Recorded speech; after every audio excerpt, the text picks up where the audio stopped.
Ako lang gamay tagaan o kuan lang no, emphasis about the program. So the social pension program naka-specific yun natin for indigent senior citizen. Kung natawan na to ang program title, specific yun siya for indigent nga mga senior citizen. So mostly gid sa mga nasa opisina, may nga gid nga sir nganong dili na lang mantanan nun no nga kanang pareha man daw sila mga senior. So kung atong natawon po ang kapasidad po ng ato panggobyerno po na mundo no sa national kahit national maganda siya ng programa. So sa pagkakaroon ang makita nila is kato lang sa mga indigent. So per guidelines dapat yun ang una lang taon kung si beneficiary is pensioner ba siya sa SSS or GSIS. So mostly ka jud ma'am sa amo nakita nga findings one na ay once mag-revalidate ang regional office kana gid ang pinaka number one makita. So nakita gid sa system nga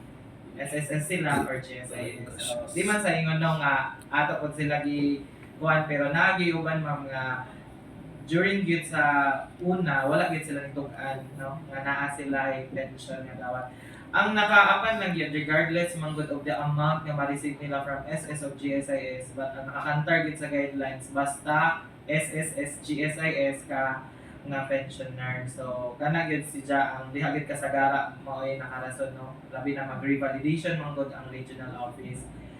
Second is kaning if financial stable siya, financially stable ang usa ka beneficiaries, gina-assess po na ng social worker nila kung may tag financials or financially stable siya, ma-assess dito kung pila gid ang support nga gina-provide sa ija o mostly po kung kana kay mga senior nga nagpuyo kauban nilang mga anak nga financially capable po sila to provide the needs of our senior citizens. So, but case to case basis dyan sa ma'am kay di man nato sila maparihot na og situation kay naman sa uban do nagtibo sa mga anak pero ang anak po naglisod doon na siya kakuhaan sa og income pero gamay ra pod so gina-assess nato na ma'am.